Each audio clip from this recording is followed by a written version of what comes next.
Well, folks, traffic was backed up for miles this past Friday. This was the scene on US 231 right on the Twin Bridges near County Road 14 after an accident involving a semi-truck and a Honda Accord sedan sent the semi off the road. Now, according to police, the two people in the passenger car and the driver of the semi-truck were both awake and aware after the accident, but all three were taken to medical facilities.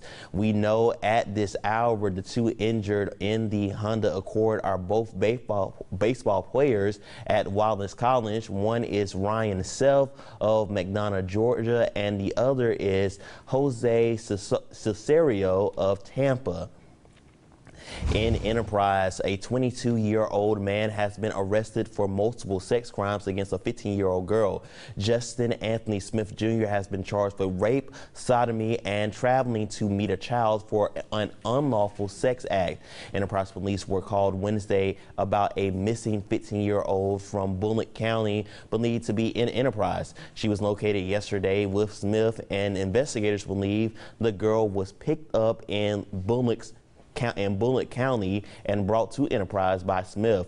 Now, Smith is now out on a $30,000 bond, according to a spokesperson for the Coffee County Jail. The Georgia House of Representatives have given a final approval to House Bill 481, a new fetal heartbeat abortion bill. Our Donna Williams has more.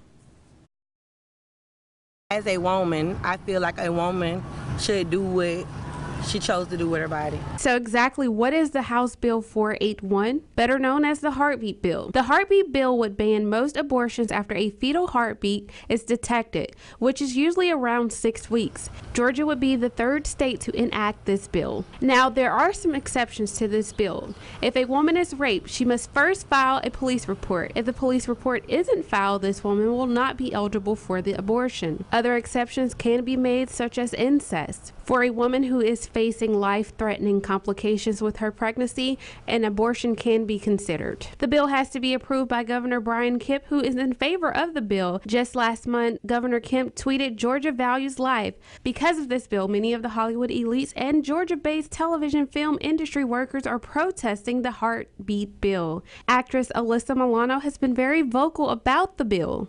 Keeping it local in Georgia, Donna Williams, WDHN News 18.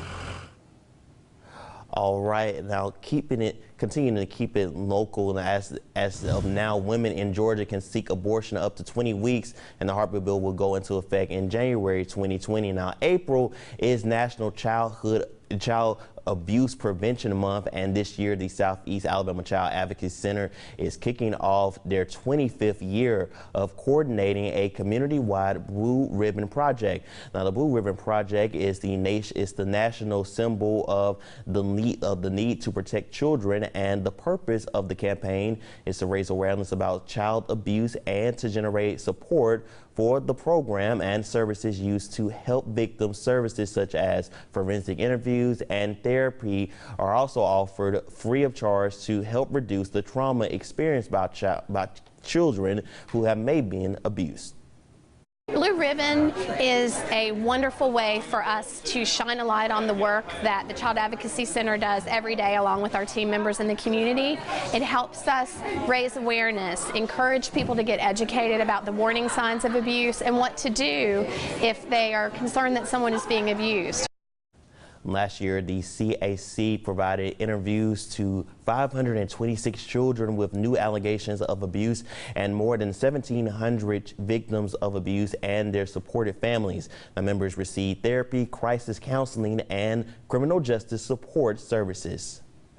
Webb Elementary had some pretty special guests show up Friday for a unique history lesson to celebrate the establishment being selected as one of Alabama's bicentennial schools. And morning anchor Tanya Pruitt was there and has details. Friday, Webb Elementary students got a special lesson in the history of our state. The event, entitled All About Alabama, was in connection to the school recently receiving a $2,000 grant and being named as a bicentennial school to celebrate Alabama's 200th anniversary.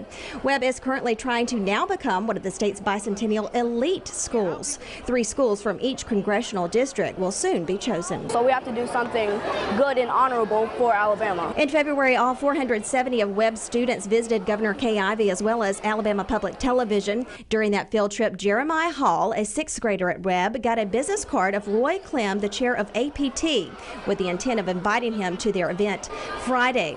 The unlikely pair formed a friendship and have been corresponding via email ever since. And you know what? Mr. Clem did make that drive Friday from Montgomery, and in turn, Jeremiah served as his official escort of the school campus. I was surprised that he actually showed up, and he liked it. I showed him around and all that. It was pretty cool. But that's not all who showed up. There were historians, foresters, geologists, Representative Paul Lee and Senator Donnie Chasteen, county commissioners, and even Casey Cooper, former Auburn softball player and Dothan native, paid a visit. The children are having a great time. They're walking away going, wow. I mean, they're getting about 5 or 6 minutes with each presenter, but they're learning so much in that 5 minutes. And before I left, I even was serenaded, being sung to by 2 young, handsome gentlemen. Well, it's hard to turn down. Alabama, Alabama, we will I be true to thee. Keeping it local in Webb, Tanya Pruitt, WDHN News 18. All right, keep it back. CBC Store is now officially open in Dothan. The store offering natural health and healing products for people and also pets. Owners Pamela Connor says the products can help you get off any opioid addictions or any pharmaceuticals, and she explained exactly what these products are. It is industrial grown hemp. It has no THC in it. It is with THC. However, we extract all THC from our product to give you a natural health without the high. Now the store is open Monday through Saturday from 10:30 a.m. to 6 p.m. In this week's What's Good in the Neighborhood, we profile a future Masters volunteer who has helped make that event one of the top junior golf tournaments for young golfers from around the world.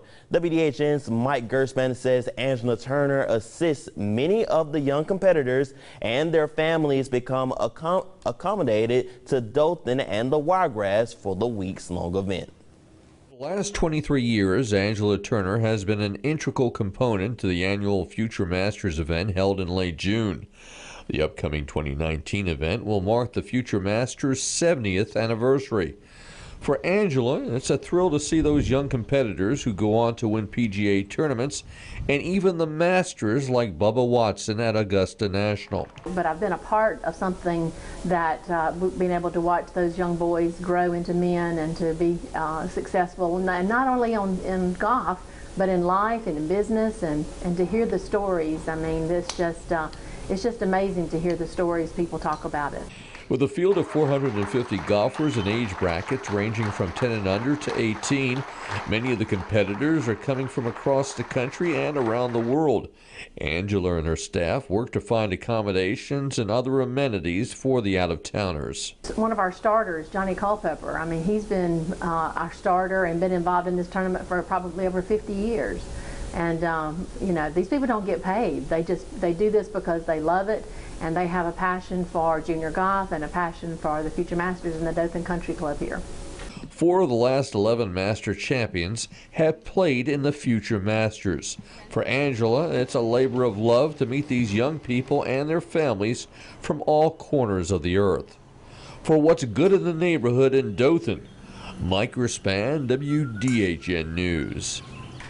And Mike tells us Angela has been associated with the Future Masters here in Dothan for nearly 25 years.